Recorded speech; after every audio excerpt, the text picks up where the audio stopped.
The Sun, the celestial body governing all life on Earth. It seems like something so familiar. However, despite possessing advanced, modern science, humanity still cannot fully understand it. For billions of years, solar storms have unleashed enormous amounts of energy into space. Their power akin to millions of atomic bombs exploding on Earth. And the impact of solar storms is becoming increasingly evident on Earth, through the rapid development of electronic devices. With invisible yet destructive consequences. Urgent efforts to study and understand the Sun have been prioritized for nearly a century, through various plans. Humanity has gradually been able to approach this fiery star. But to what extent have we approached the Sun, and what have we learned about it? It's great to see you all again in today's video. Conquering the Sun, the fiery sphere amidst the solar system. Humanity has explored most of the planets around us, from the Moon to Mars, and Mercury. However, the Sun is a different story. It's massive, intensely hot, and emits an infinite and boundless source of energy into space. Humans certainly cannot overlook the Sun in grand space exploration plans. The only issue is time. This man, Dr. Eugene N. Parker, is the pioneer behind the groundbreaking idea of human conquest of the Sun. In 1958, Eugene Parker published a paper predicting the existence of solar wind, a continuous stream of material emanating from its surface. Parker's discovery was groundbreaking because at that time, there was no observation of the Sun based on mathematical equations like his. The scientist predicted that the Sun must expel tiny particles regularly and in all directions. In his paper, Parker also suggested that there is something mysterious about a distance of 6 million kilometers from the Sun's surface, within the enormous atmosphere of this star. With his idea, Parker completely changed the way humans perceive the universe. It means that the space around the fiery red star sustaining us is not empty, but always filled with mysterious energy molecules everywhere. To understand all of this, humans must approach that fiery red sphere closer. Fortunately, at that time, in 1958, we were in the dawn of the space age with Sputnik 1. The first satellite launched into orbit by the Soviet Union, becoming a milestone for humanity. This achievement marked the first shot fired, signaling the official start of the space race. The Soviet Union took the lead, and the United States certainly didn't want to be left behind. Scientists in the land of the stars and stripes embarked on their own space conquest. Their first success came in February 1958 with the successful launch of the Explorer 1 satellite.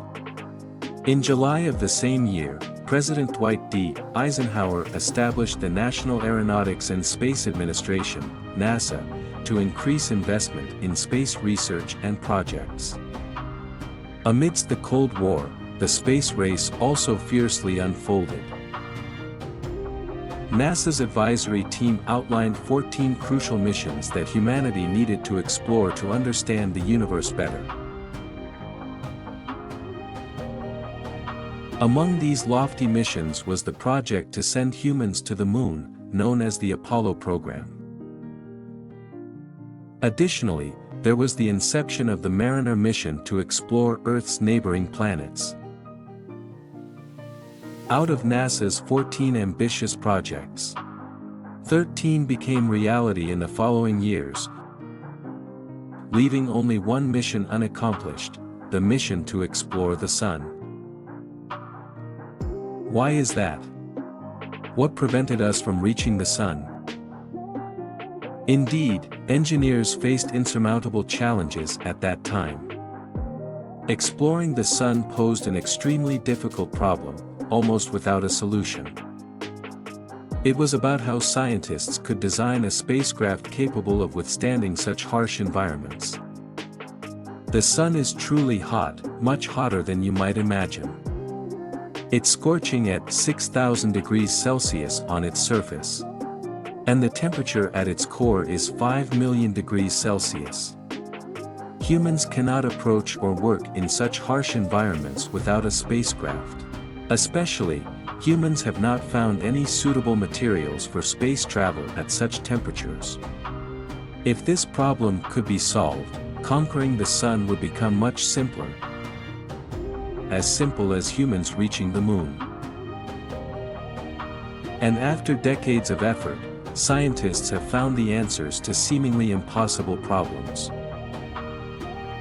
NASA and the European Space Agency cooperated and together overcame this challenge. After 60 years, the dreams of the first space explorers became a reality. 2 space probes were born to serve humanity's highest mission at that time, journeying towards the sun.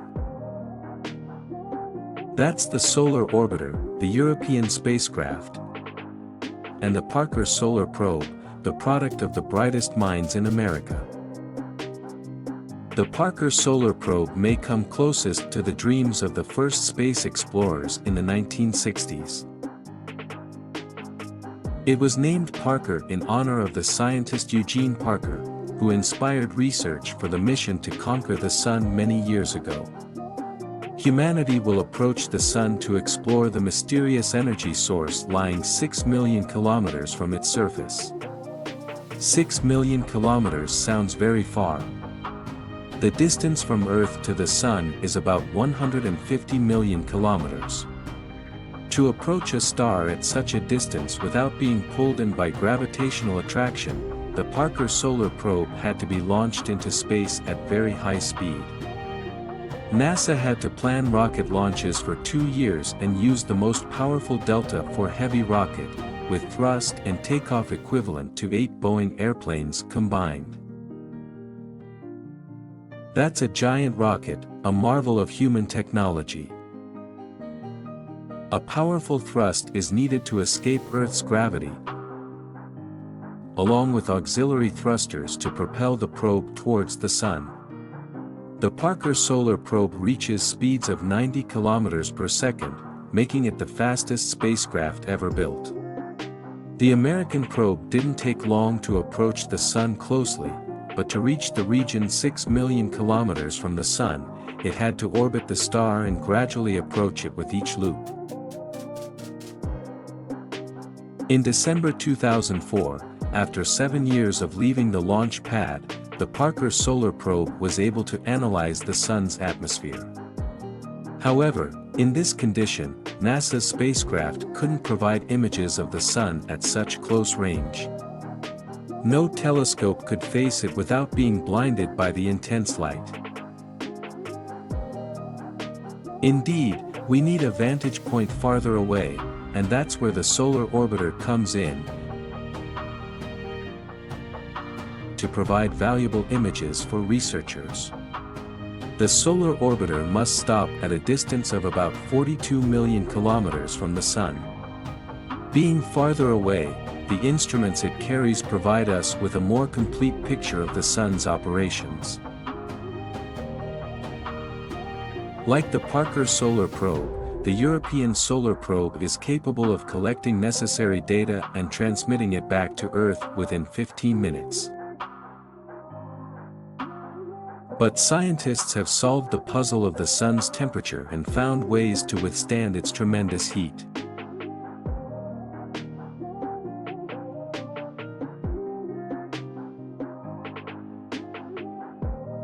As we know, engineers had to invent new technologies to withstand the harsh environment when approaching the sun, with temperatures reaching millions of degrees Celsius in the solar atmosphere.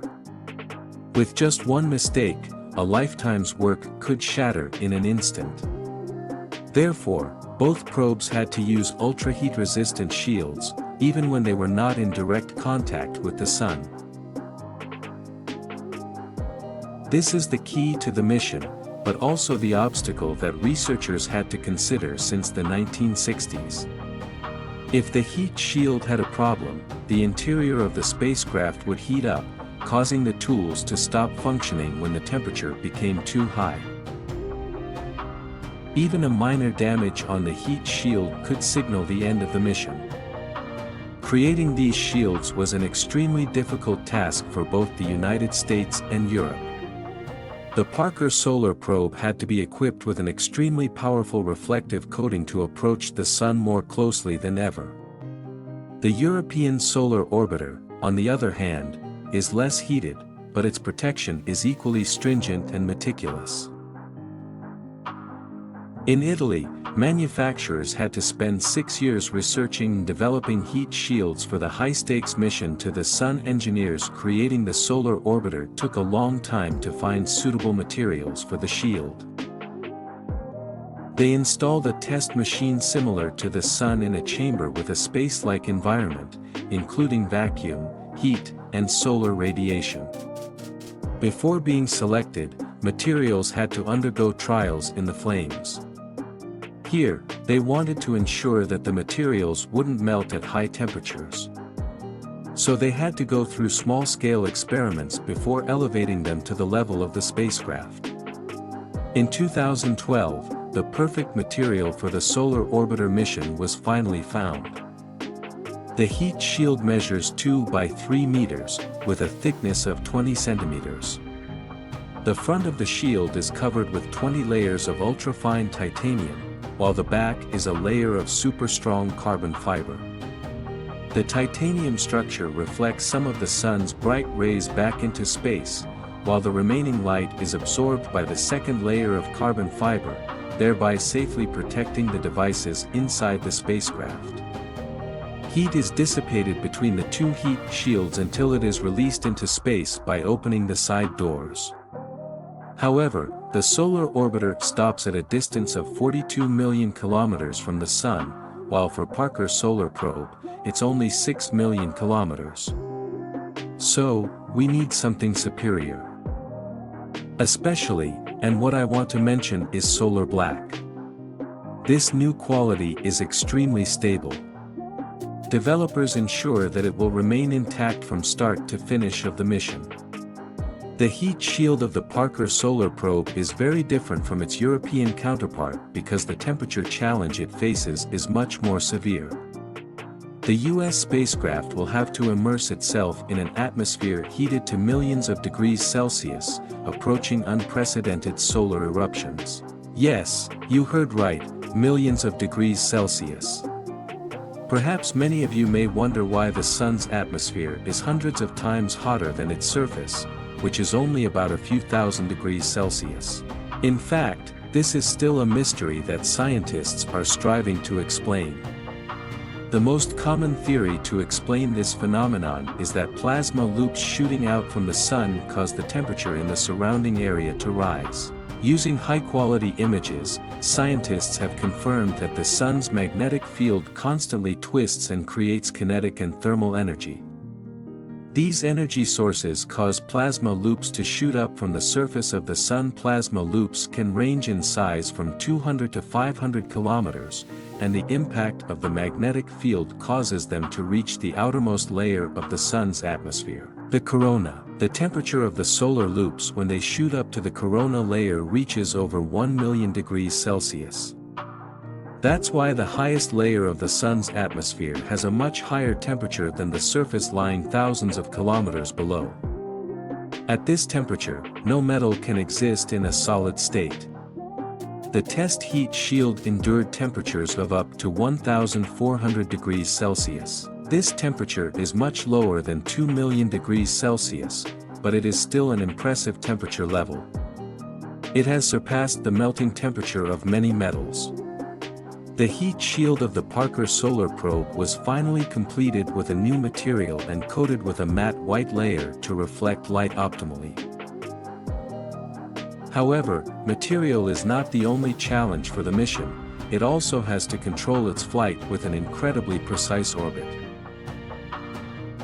Perhaps scientists have succeeded in creating effective heat shields, but that's not enough.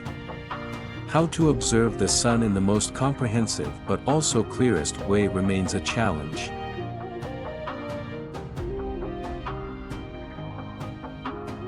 The European spacecraft, Solar Orbiter, can only observe the Sun through its heat shield, and we need a truly superior recording device.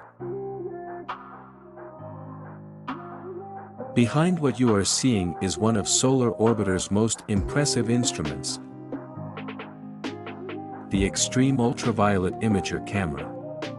This high-energy ultraviolet camera will provide us with unprecedentedly detailed and impressive images of the Sun.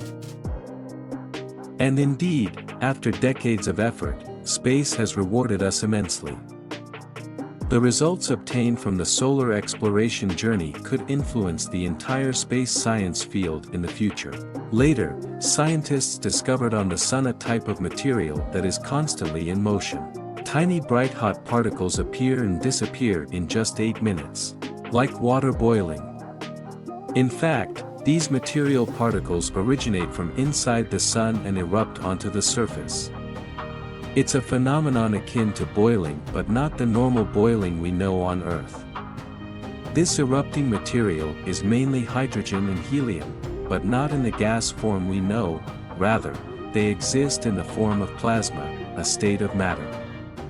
The fourth state, quite strange. What is this form of matter? Why does such a unique eruption reaction exist on the Sun? Everyone knows about solids like ice, liquids like water, and gases like steam when water is boiled. If we continue to heat this gas to extremely high temperatures, atomic nuclei are separated into smaller and more unstable particles. That's plasma. The incessant movement of plasma inside the Sun has created a gigantic magnetic field, 1,000 times stronger than the Earth's magnetic field. In the Sun's atmosphere, the magnetic field controls everything, especially the eruptions, which become extremely impressive. These are truly terrifying magnetic storms. Sometimes, magnetic fields collide with each other and create eruptions much larger than usual. To observe this phenomenon more carefully, Solar Orbiter engineers have installed a camera with special resolution capabilities that can decipher solar eruptions, even uncovering previously unknown phenomena. This equipment has been researched and developed for 15 years. The Solar Orbiter's camera is equipped with extremely sophisticated image filters, surpassing all imaging technologies previously available on Earth when transitioning from one filter to another. Thanks to special sensors, scientists can reconstruct the three-dimensional structure of solar phenomena to better explore its secrets. These images have higher accuracy than the camera's resolution and are 4 times higher than space telescopes. Solar Orbiter will be able to observe anything within about 100 kilometers of the Sun's surface due to its special resolution. It can even detect phenomena in the solar atmosphere that have never been known before. The higher the resolution of the device, the more we discover about the Sun because its magnetic field is very complex, with many phenomena occurring at very small scales. Solar Orbiter's unique orbit also allows it to capture footage of the Sun's 2 poles. We have discovered entirely unexpected phenomena at the poles of other planets. Is the Sun holding something waiting to be discovered?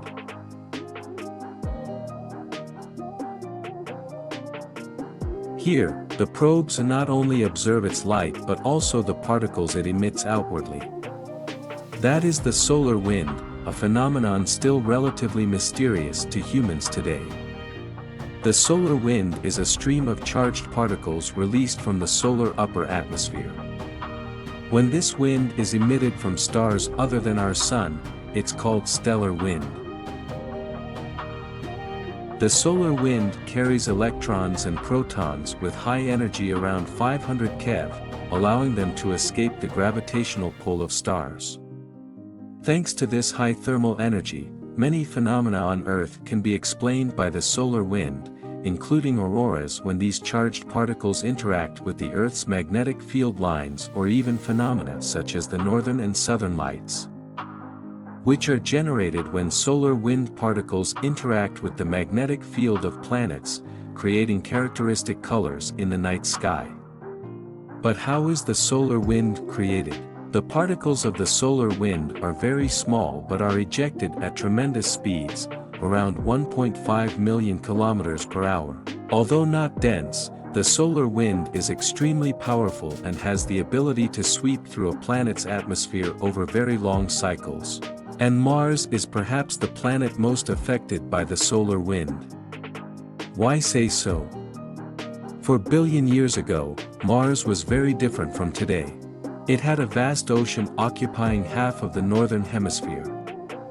Its thick atmosphere was conducive to the development of life. But gradually, over millions of years, solar eruptions cleared molecules from Mars' atmosphere. The red planet lost 2/3 of its atmosphere and continues to lose more each day.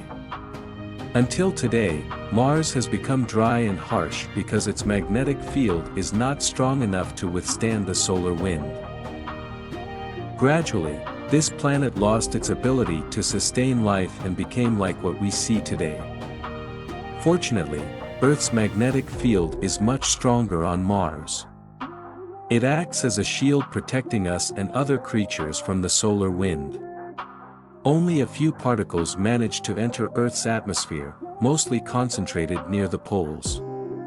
Near the poles, we can witness a magnificent sight like this. You're seeing the auroras, where particles collide with the atmosphere, interacting with high-altitude gas molecules, creating vibrant colors. You see, while on Earth, the solar wind creates an artistic masterpiece in the sky, on other planets, it can suffocate life. This means that the energy wind generated by the host star could be one of the keys to extraterrestrial life, both beyond Earth and outside the solar system. The question arises now, can humanity, based on the solar wind, research and find planets with atmospheres, or even extraterrestrial life?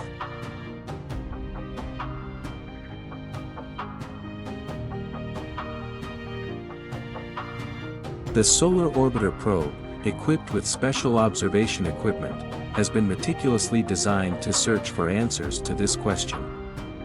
It will approach the source of the solar wind and observe further. Through small gaps on the spacecraft, particles of the solar wind enter the device and are carefully analyzed remotely. Based on this, scientists will calculate their direction and energy and discover all possible characteristics. And then it was realized that just as the sun gives us life, one day it will also take it away. In the universe, the sun is like grains of sand in the desert. There are many smaller stars, but there are also many larger ones. Giant stars die, leaving behind clouds, gas and massive dust. That heap of ashes will give birth to new generations of stars, succeeding the old star generation. Because of its size, the sun will end its life cycle in a less catastrophic way. The remaining lifespan of the sun is about 5 billion years. If the European exploration spacecraft gives us answers about the solar wind and its lifespan, the Parker Solar Probe also has a lofty mission of its own. The solar wind is not the only stream of matter ejected by the sun, there are also tremendous solar flares. They cause much more devastating consequences for us. Both originate from the sun, but while the solar wind blows steadily, solar flares are more like tropical storms. Several times a day, the magnetic field becomes unstable on the surface of the sun. A violent explosion occurs, and the sun releases up to 1,000 billion tons of molten material into space, energy equivalent to 10 million atomic bombs detonating in just a few seconds. These solar flares occur on an unimaginable scale. If they were directed towards Earth, they would wreak havoc on our technology. All that we have just discussed is the phenomenon of solar storms. But when do solar storms occur, how do they affect Earth, and what can we do about them? Solar storms occur when the sun emits a powerful burst of electromagnetic radiation. This phenomenon causes waves of energy to radiate outward, affecting other celestial bodies in the solar system, including Earth. Firstly, they cause electric currents to flow in the Earth's upper atmosphere, heating the air. Electric storms can create beautiful auroras, appearing in polar regions, but they can also disrupt radio signals and GPS. As the atmosphere heats up, it expands, providing additional drag on satellites in low Earth orbit, causing small space debris to deviate from their trajectories. Furthermore, when strong electric currents flow through the upper atmosphere, they create powerful currents flowing into the Earth's crust.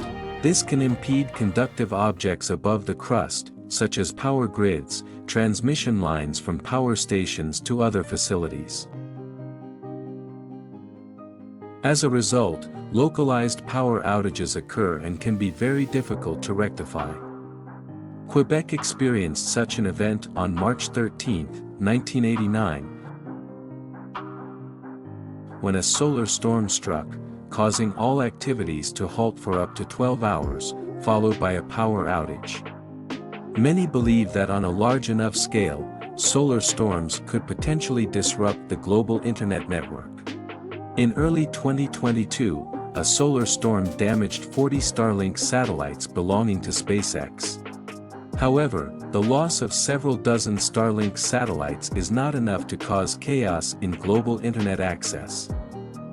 To completely disable the internet, solar storms would have to destroy the extremely long fiber optic cables running under the oceans and linking continents. These cables, spaced approximately 50 to 145 kilometers apart, are equipped with repeaters to boost signals as they travel. The cables themselves are not easily affected by electromagnetic storms, but the repeaters are. A malfunctioning repeater could damage the entire cable. If multiple cables were to fail simultaneously, an internet doomsday scenario could occur. The global internet outage would have catastrophic consequences, disrupting everything from supply chains to healthcare systems and stock markets, as well as the ability for individuals to work and communicate. What can humans do when faced with such a situation? Solar exploration missions may help us mitigate this disaster. However, humanity has long experienced solar attacks.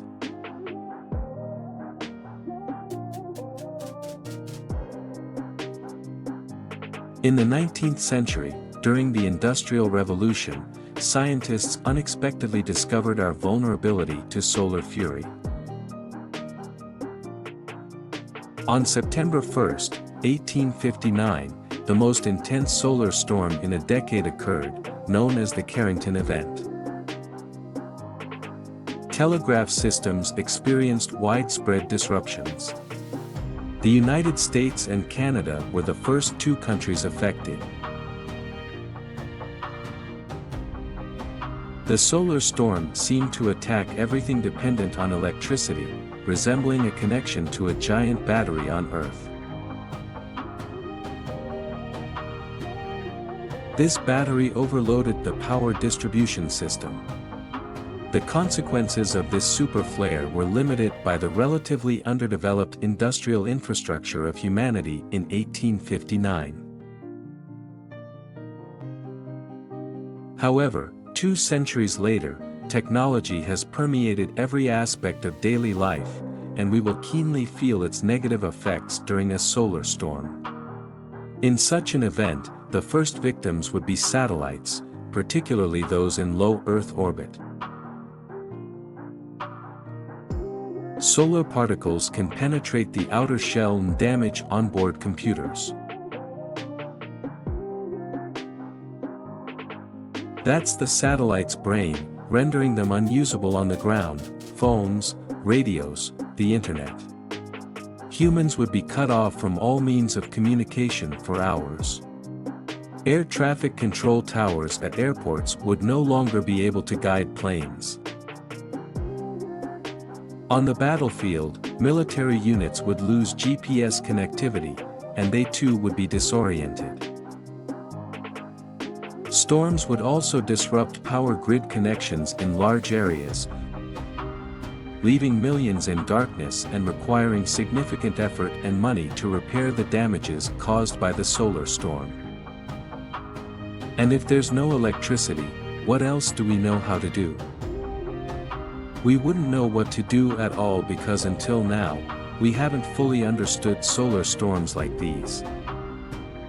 Only when we understand the sun better can we better protect the Earth. Today, with the hope of mitigating some of the negative impacts, a new field of science has emerged in the United States: space weather forecasting. The knowledge from this field will help predict the direction of solar storms, much like predicting the path of storms towards Earth. Humans could be warned early and shut down all power sources before the storm passes. However, this space weather forecasting field is still in its infancy.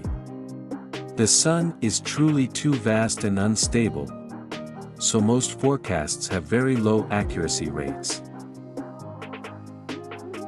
Until today, the sun still holds many mysteries yet to be discovered by humans. Its severity has left humanity struggling to find approaches.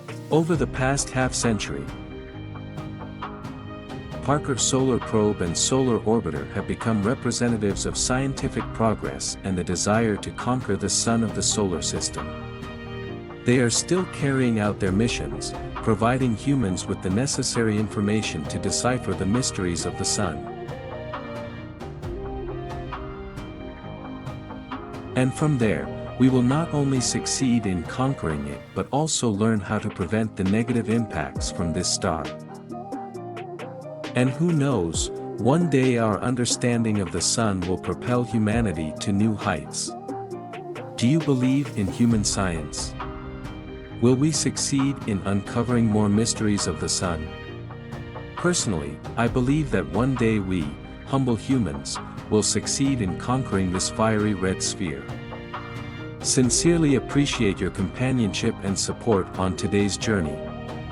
Don't hesitate to leave your comments for further discussion with everyone.